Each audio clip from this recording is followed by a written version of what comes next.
Good morning बच्चों। आज सामाजिक विज्ञान की इस क्लास में हम मुद्रा और वित्तीय संस्थाएं नामक अध्याय को पढ़ रहे हैं।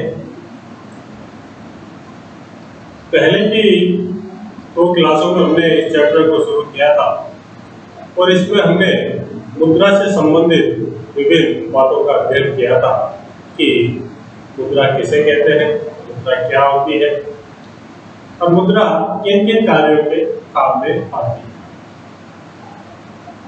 विनिमय के माध्यम के रूप में हमने मुद्रा को देखा था। विलंबित भुगतानों के माध्यम के रूप में हमने मुद्रा के कार्य को देखा था। मूल्य के मापक के रूप में कि किसी वस्तु का मूल्य जो मापा जाएगा वो मुद्रा के रूप में मापा जाएगा, ये भी एक मुद्रा के कार्य के रूप में हमने मुद्रा का कार्य देखा था। मूल्य के भंडार के रूप में हमने मुद्रा का एक कार्य को देखा था। अभी तो वॉकर का एक कथन था कि मुद्रा वह है जो मुद्रा का कार्य है।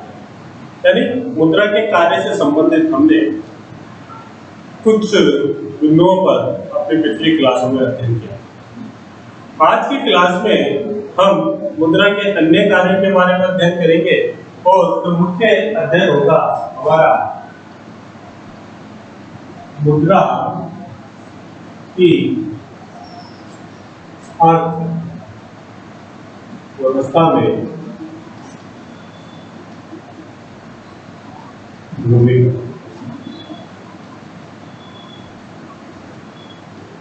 मुद्रा की अर्थव्यवस्था में क्या भूमिका है, इससे संबंधित हम आज की क्लास में अध्ययन करेंगे। मुद्रा की सहायता से, जैसे हमने बात करी कि मुद्रा की सहायता से मूल्यों का हस्तांतरण, मुद्रा है उस मुद्रा की सहायता से मूल्यों का हस्तांतरण सुविधाजनक हो जाता है और मुद्रा अर्थव्यवस्था में साख का आधार है। मुद्रा की बात करें अगर अपन तो मुद्रा अर्थव्यवस्था में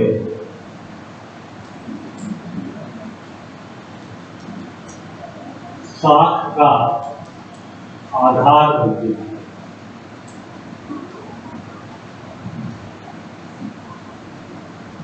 अर्थव्यवस्था में मुद्रा इस रूप में साख के आधार के रूप में आधार प्रदान करती है और अपनी आय का, यानी मुद्रा वैसे जो भी है, जब हम भी कमा रहे हैं तो हर व्यक्ति जो भी आर्थिक क्रियाओं में संलग्न है, जो भी वो महीने भर में कमाता है, तो उस व्यक्ति का एक प्रयास रहता है कि अपने संपूर्ण जो उसके व्यय है, उसके खर्चे हैं, उन खर्चों को पूरा करने के बाद वो व्यक्ति अपनी कुछ बचत करे। बचत इसलिए करे ताकि आने वाले टाइम पे भविष्य में अगर उसको अचानक कोई पैसे की जरूरत पड़ती है, भारी बीमारी के रूप में, घर में कोई फंक्शन है, शादी ब्याह है, इसके रूप में मकान बनाना है या अन्य किसी कार्य में उसको अगर पैसा खर्च करना है तो पैसा खर्चा है, तो उसलिए जो बचत करी रहती है वो बचत इसी के लिए की जाती है। अब सवाल ये है कि जो बचत हम करते हैं उस बचत को रखें का। एक मुद्रा जो जिस मुद्रा को हम बचत के रूप में करते हैं तो उस मुद्रा को, जो बचत है, उस बचत को हम रखें, तो उसके लिए बैंकों का सृजन किया गया। यानी मुद्रा जो हमारी बचत है मुद्रा के रूप में, उसको हम बैंकों में जमा कराते हैं और किसी जमा धन जब जिस चीज को हमने बैंकों में जमा करा है ना, हमारी बचत कहाँ जमा कराते हैं? बैंकों में, बैंकों में जमा करा।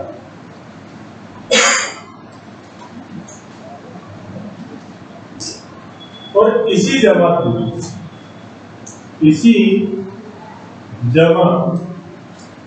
धन से बैंक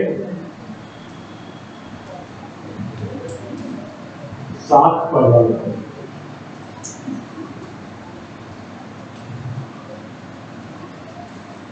जैसे कि हमारा टॉपिक था वित्तीय संस्थाएं, उत्तरायण वित्तीय संस्था है। तो बैंक क्या है? बैंक भी एक वित्तीय संस्था है। तो जो भी हम अपनी बचत है उस बचत को हम बैंकों में जमा कराते हैं। तो सवाल है कि बैंक में हम पैसा जमा करा रहे हैं अपना, बैंक बदले में हमको ब्याज भी दे, तो बैंक कैसे ब्याज दे सकता है? हमने 100 रुपये जमा कराए और बैंक 100 रुपये तो वापस करेगा ही करेगा, लेकिन हमको ब्याज भी देगा, तो वो कहाँ से देगा? तो बैंक जो हमने जमा धन कराया, बैंकों में जो जमा कराया, उसी जो भी बैंकों में जमा धन है उसी से बैंक साख प्रदान करता है और मुद्रा पूंजी को, मुद्रा का जो कार्य है, जो पूंजी है तो बैंक में जमा हुई, मुद्रा उस पूंजी को गतिशीलता प्रदान करती है।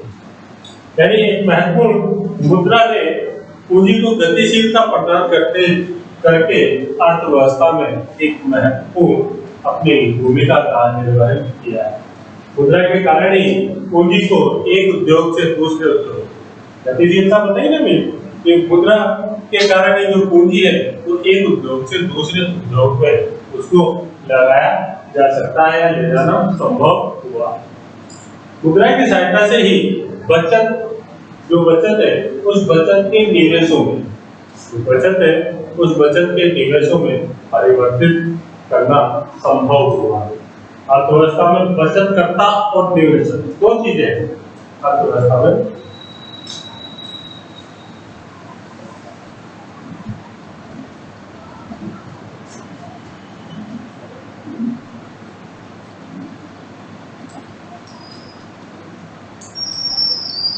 एक तो कौन है? बचत करता, जो बचत करता है, और एक निवेशक। एक तो कौन हो गया? बचत करता, और एक हो गया निवेशक। बचत करता जो अपने पैसों की बचत कर रहा है, और निवेशक हो गया जो अपने पूंजी का निवेश कर रहा है। ये दो अलग अलग बात, एक तो बचत करता और निवेशक, ये दो अलग अलग वर्ग अर्थव्यवस्था में पाए जाते हैं। बचत करता अपने बचत करता क्या करेगा? ये क्या करेगा? ये अपनी बचत को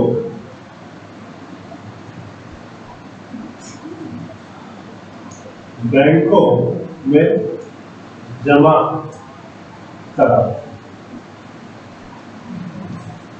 जो भी हम लोग कमाते हैं और उस कमाने के बाद पूरे खर्चे करने के बाद में जो बचता है उस बचे हुए पैसों को हम क्या करते हैं? बैंक में जमा करना, यानी हम भी बचत करता है। और ये सब अब ये बैंक क्या करते हैं? बैंकों में जमा कराते हैं, बचत करता है अपनी जमा। बैंक क्या करते हैं? क्योंकि बैंक इन पैसों का क्या करेंगे? क्योंकि उनको ब्याज भी देना उनको मुख्य अड़चन नहीं है, तो बैंक इन पैसों को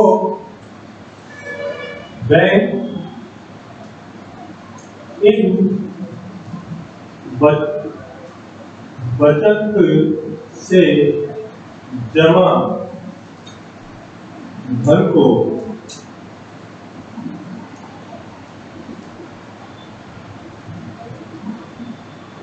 साथ के रूप में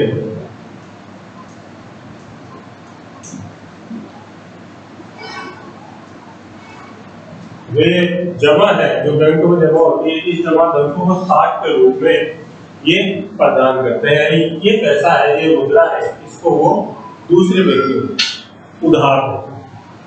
तो को पैसे की जरूरत है तो मैं बैंकों से कर्जा लूंगा, बैंकों से साठ के रूप में या उधार के रूप में लूंगा।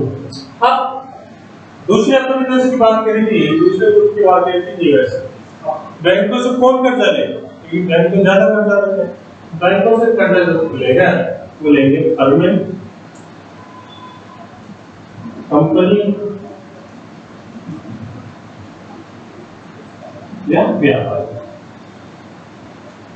ये बैंक से उधार लेकर पूंजी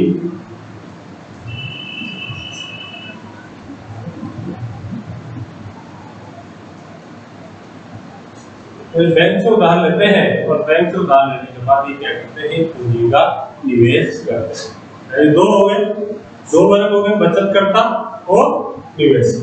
ठीक है, एक तो बचतकर्ता हो गया और एक कौन सा हो गया, एक निवेशक। बचतकर्ता कौन, जो अपनी बचत बैंकों में जमा कराते हैं। निवेशक कौन, जो इन बचत को इस बैंक से जो जमा धन है, बैंक इन जमा धन को साख के रूप में उधार देते हैं। और उधार किसको देंगे, फर्मों को, कंपनियों को, व्यापारियों को, कि बैंक से उधार लेते हैं और पूंजीगत किसी अन्य बिजनेस में ये निवेश करते हैं। अगर पैसा नहीं रहता निवेश करने के लिए, निवेश करते हैं तो वहां को फायदा होता है, तो वो फायदे से ये बैंक को उधार भी चुका देते हैं और प्लस बैंक को ब्याज भी देते हैं। और बैंक फिर क्या करता है, जो ब्याज इनसे लेता है उसमें से कुछ हिस्सा बैंक इन जो बचत जमा करा रहे हैं बैंक में, उन लोगों को भी कुछ हिस्सा प्रदान करता है। यानी इससे क्या, अर्थव्यवस्था की क्षमता में वृद्धि होती है। अब इन्होंने निवेश किया तो निवेश करने के बाद इन्होंने कुछ उत्पादन किया तो उस उत्पादन को बेचेंगे। यानी उत्पादन बेचने से, यानी कुल मिला के कह सकते हैं कि जो भी हुआ अर्थव्यवस्था के अंदर हुआ, इससे अर्थव्यवस्था को मजबूती प्रदान होती है, अर्थव्यवस्था मजबूत होती है। यहाँ पे एक शब्द आया है निवेश, इसके संबंध में चर्चा करते हैं। उद्योगपति या कंपनी या फर्में बैंक से कर्जा लेकर जो बैंक इनको साख प्रदान करता है, उधार लेकर उस पूंजी का ये निवेश करते हैं। निवेश क्या है,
निवेश क्या है। प्रश्न ये उठता है कि निवेश क्या है, कि निवेश का तात्पर्य उस व्यय से, निवेश का तात्पर्य उस व्यय से है जो अर्थव्यवस्था में वास्तविक उत्पादक क्षमता के स्टॉक में वृद्धि करता है।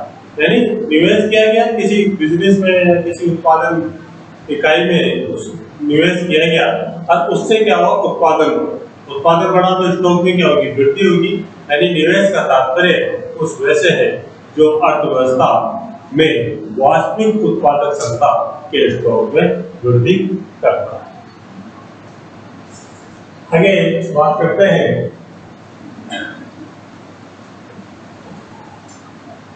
कि मुद्रा के द्वारा उपभोक्ता की संतुष्टि, मुद्रा है उस मुद्रा के द्वारा ही उपभोक्ता की संतुष्टि और अधिकतम कल्याण, जो भी उपभोक्ता है, जो भी व्यक्ति मुद्रा पैसे के द्वारा ही उसकी अधिकतम संतुष्टि प्राप्त होगी, उसको अधिकतम कल्याण की स्थिति प्राप्त होगी। और मुद्रा आसानी से विभाज्य, यानी आसानी से मुद्रा का विभाजन हो सकता है, आसानी से मुद्रा को विभाजित किया जा सकता है। अतः उपभोक्ता अपनी मुद्रा को विभिन्न वस्तुओं और सेवाओं, उपभोक्ता है अपनी अपनी वस्तुओं को या जो मुद्रा है उसको, मुद्रा को विभिन्न वस्तुओं और सेवाओं पर इस प्रकार व्यय कर सकता है कि उसको अधिकतम संतुष्टि प्राप्त हो। कहने का मतलब यह है कि उपभोक्ता वो व्यक्ति उपभोक्ता जो वस्तुओं का उपभोग करता है, अगर उसके पास पैसा है तो पैसे से वस्तुएं खरीदेगा या सेवाएं खरीदेगा, वो वस्तुएं खरीदेगा या वो सेवाएं खरीदेगा जिसको उसे आराम मिलेगा, उसको अधिकतम संतुष्टि प्राप्त तो कब मिलेगी, कि जब उसके पास मुद्रा होगी। और वो भी कब होगी, जब मुद्रा विभाज्य है। यानी मुद्रा हमने 4 वस्तुएं खरीदी, हमारे वो मुद्रा थोड़ी इसको दे दी, चारों को देखो, चारों वस्तुओं में रहेंगी। कब? जब हम मुद्रा का विभाजन कर सकते, यानी अधिकतम संतुष्टि उसको मिलती है मुद्रा उपभोक्ताओं द्वारा वस्तुओं के चुनाव में भी संतुष्ट होता है। तो एक पेन लेना है, एक पेन मार्केट में 5 रुपए का है, 10 रुपए का है, 20 रुपए का है, 100 रुपए। अब व्यक्ति की स्थिति के ऊपर डिपेंड करता है कि उसको कौन सी वस्तु का चुनाव हो सकता है। 5 रुपए वाला भी खरीद सकता है और हो सकता है वो 100 रुपए वाला भी खरीद सकता है।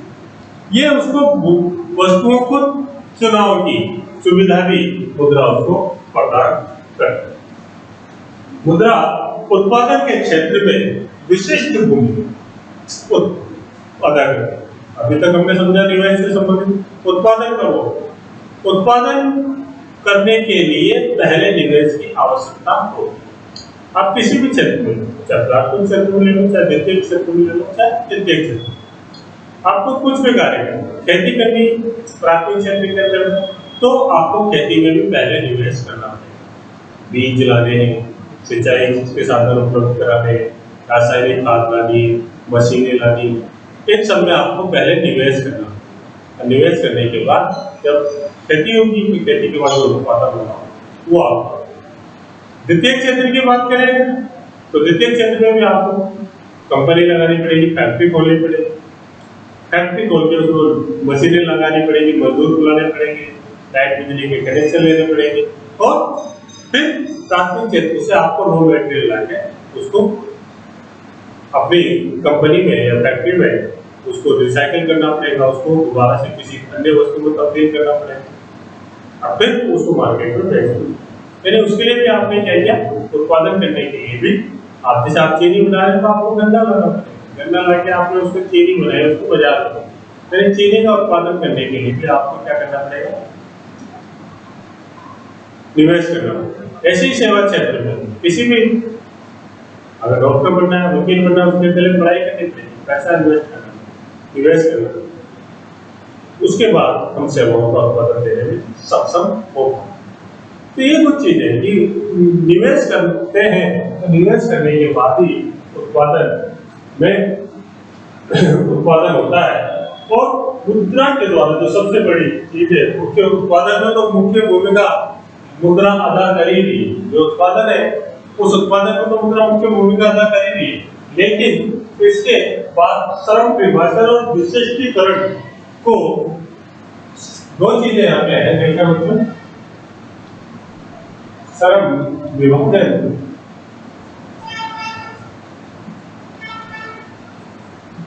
और विशिष्टीकरण,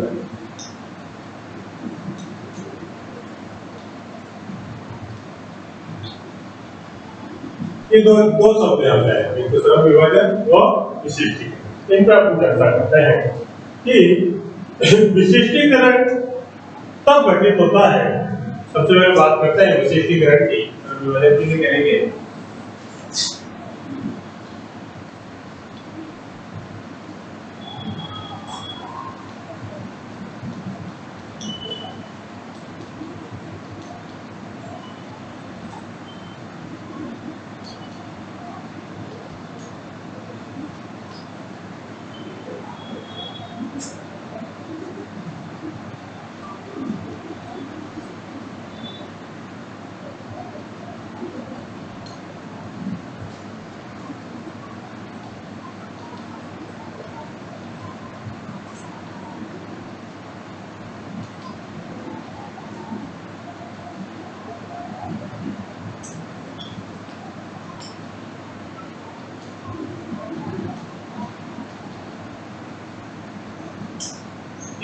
विशिष्टीकरण तब घटित होता है जब एक आर्थिक संसाधन एक विशिष्ट वस्तु और सेवा को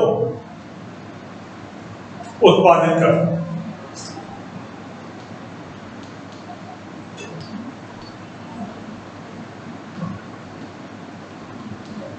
है। विशिष्टीकरण कब घटित हुआ, जब एक आर्थिक संसाधन के द्वारा एक विशिष्ट वस्तु या एक सेवा का उत्पादन किया गया, और जब उत्पादन का कार्य विभिन्न श्रमिकों, आगे बात करें, और जब उत्पादक का कार्य विभिन्न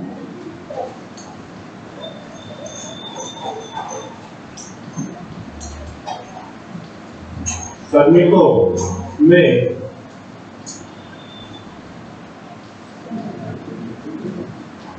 उपविभाजित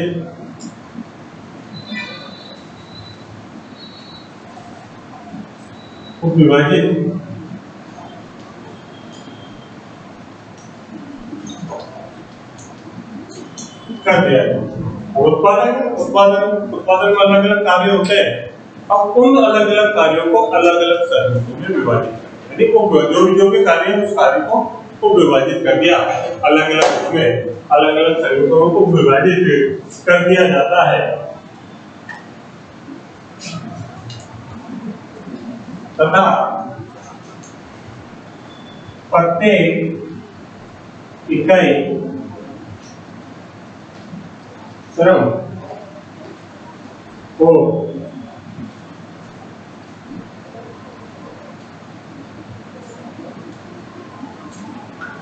सेवा के उत्पादन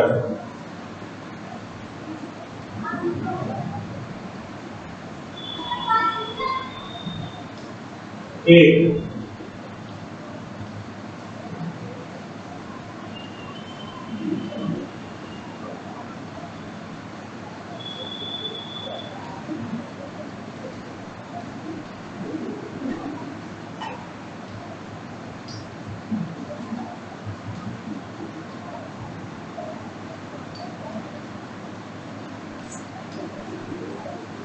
तथा प्रत्येक इकाई श्रम और सेवा के उत्पादन में एक विशिष्ट कार्य करे, तो इसे ही श्रम विभाजन कहते हैं। कि किसी भी चीज का उत्पादन करना है, उस चीज के उत्पादन में जो भी उस उत्पादन में जो भी कार्य होंगे कि पहले रॉ मटेरियल को मशीन में, फिर मशीन से वो अलग अलग पार्ट बनेंगे, फिर उनकी पैकिंग होगी, फिर उनको बड़ी पैकिंग होगी, फिर बाजार के लिए भेजा जाएगा। अलग अलग कार्य, उन अलग अलग कार्यों को अलग अलग श्रमिकों में जब विभाजित कर दिया जाता है, यानी श्रम का विभाजन और सेवा का के उत्पादन में अलग अलग विभाजित कर दिया जाता है, तो इसे ही श्रम विभाजन कहते हैं। यानी जो दो चीजें यहाँ पे है, श्रम विभाजन और विशिष्टीकरण।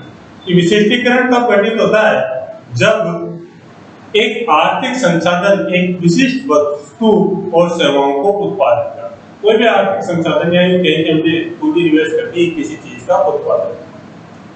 अब उत्पादन कब होगा? और जब उत्पादक का कार्य विभिन्न, उत्पादन कब होगा? उसको करने वाले तो श्रमिक ही होंगे, तो उन श्रमिकों में विभाजित कर दिया जाता है। अब प्रत्येक श्रमिक एक निश्चित कार्य को करेगा कि हमें को 8 घंटे 10 घंटे मेरे को इसी कार्य को करना है। उससे क्या होता है कि उसके कार्य में और निखार आता है, स्पीड आती है। अब जब उस कार्य को एक निश्चित कार्य को करता है, प्रत्येक इकाई श्रम और सेवा के एक विशिष्ट कार्य को करती है, यानी उसको दिन भर वही कार्य करना है। तो जो अलग अलग कार्य जो बांटा जाता है, इसी को श्रम विभाजन कहा जाता है। आगे बात करते हैं बच्चों।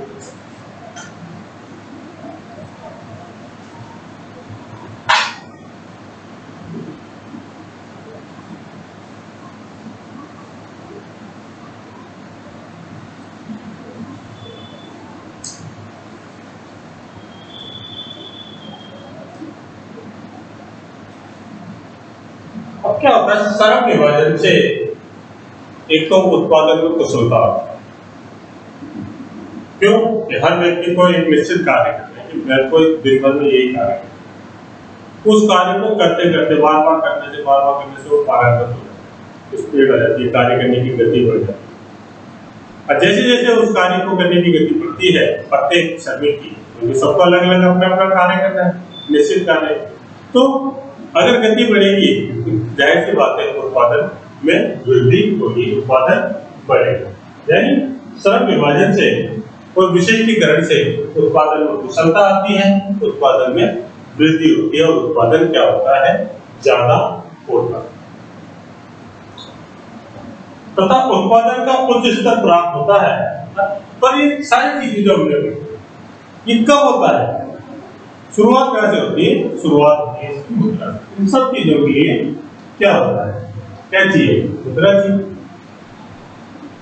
फैक्ट्री खोलनी तो मुद्रा चाहिए, व्यस्त मुद्रा क्या होगा, रॉ मटेरियल लाना है मुद्रा चाहिए, श्रमिक लाने मुद्रा चाहिए। अगर मुद्रा के अभाव में, मुद्रा का अभाव हो तो मुद्रा के अभाव में ये जो भी कार्य अपन ने अभी अध्ययन किया, विशिष्टीकरण का, श्रम विभाजन का, या तो वो सारे के सारे कार्य उन्हें संभव नहीं। यानी मुद्रा के अभाव में समस्या है, मुद्रा नहीं थी जब तक तो इसका अभाव था तो समस्या है कि उत्पादन कैसे हो, पहली चीज ऐसा ही नहीं था तो उत्पादन कैसे होगा, वैसे नहीं होगा तो उत्पादन कैसे, कि उत्पादन कैसे होगा, ये मुद्रा के अभाव में समस्या थी। तो उसका उत्पादन में संलग्न इकाइयों में, श्रम विभाजन की जो अपन ने बात करी थी, जितनी भी इकाइयां संलग्न उनमें वितरण कैसे होगा, एक ये प्रश्न जरूर था। यानी कह सकते हैं कि मुद्रा के माध्यम से उत्पादन में संलग्न विभिन्न इकाइयों में मुद्रा का वितरण संभव होगा। आगे बात करें तो इसके संबंध में, यानी मुद्रा को मूल्य के, यानी मूल्य के मापक के रूप में एक मुद्रा को हम ले सकते हैं, उसमें कार्य कर सकती है। राष्ट्रीय और अंतर्राष्ट्रीय व्यापार बात करें कि राष्ट्रीय और अंतर्राष्ट्रीय व्यापार में भी मुद्रा की महत्वपूर्ण भूमिका रही है। और जो ये व्यापार इतना बढ़ रहा, राष्ट्रीय और अंतर्राष्ट्रीय स्तर का जो व्यापार लगातार बढ़ता जा रहा है, इस बढ़ते व्यापार में भी मुद्रा की ही महत्वपूर्ण भूमिका है।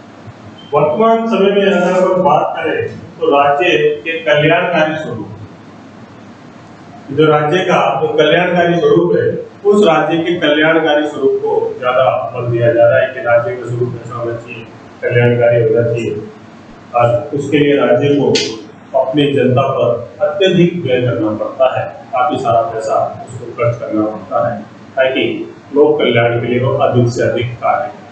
भारतीय संविधान के नीति निर्देशक तत्वों में भी इसका उल्लेख है कि जो सरकार इन नीति निर्देशक तत्वों कार्य करेगी, यानी जनता के लोक कल्याण से अधिक कार्य करेगी, उस सरकार के दोबारा सत्ता में आने के चांसेस ज्यादा है। इसलिए प्रत्येक सरकार को जनता के कल्याण के लिए अत्यधिक व्यय करना पड़ता है और इस व्यय की पूर्ति, अब ये व्यय खर्चा कहाँ करेगी, तो इस व्यय की पूर्ति सरकार कर के माध्यम से और सार्वजनिक टैक्स लगाती है, कर के माध्यम से और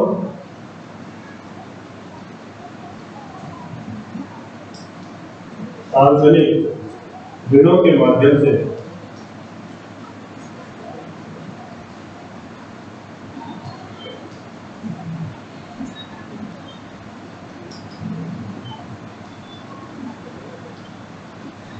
जो खर्चा चाहिए, लोक कल्याणकारी जो सरकार को व्यय करने की जो खर्चा चाहिए, वो पैसा कहाँ से आएगा, या तो सरकार टैक्स लगाएगी या सार्वजनिक ऋणों के माध्यम से करती है, जो मुद्रा के रूप में, चाहे कर हो चाहे सार्वजनिक ऋण की व्यवस्था हो, ये सब कहाँ से मिलेंगे हमको, तो मुद्रा के रूप में ही हमको प्राप्त हो सकते हैं।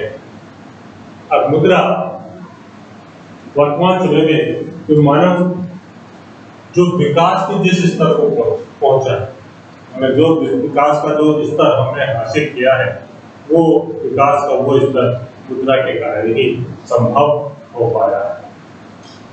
क्योंकि जितने भी आविष्कार हुए, किसी भी चीज का जो आविष्कार हुआ, उन आविष्कारों के पीछे कहीं ना कहीं जो मुख्य रूप से हाथ था मुद्रा का ही है। क्योंकि हर चीज में पैसा खर्च होता है, पैसा नहीं हो तो व्यक्ति चाहे फैक्ट्रियों में हो चाहे किसी चीज के आविष्कार के लिए किसी मशीन में निवेश करना हो तो वो निवेश नहीं कर पाएगा, और जब वो निवेश नहीं कर पाएगा तो उस स्थिति में आविष्कार भी संभव नहीं होगा, और आविष्कार संभव नहीं होगा मानव का विकास भी नहीं होगा।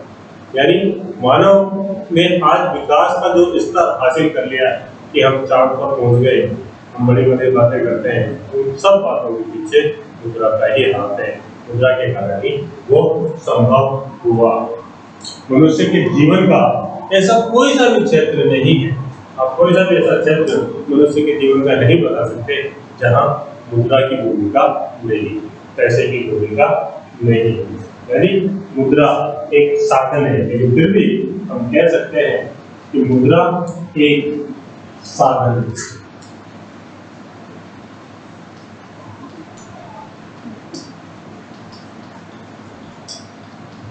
साध्य नहीं। यानी किसी चीज को प्राप्त करने का साधन हो सकता है मुद्रा, पैसा, लेकिन उसको कभी भी अपना साध्य या उद्देश्य नहीं बनाना चाहिए। बच्चों, आज की क्लास में आपकी कोई भी क्वेरीज हो आप हमसे संपर्क कर सकते हैं। धन्यवाद।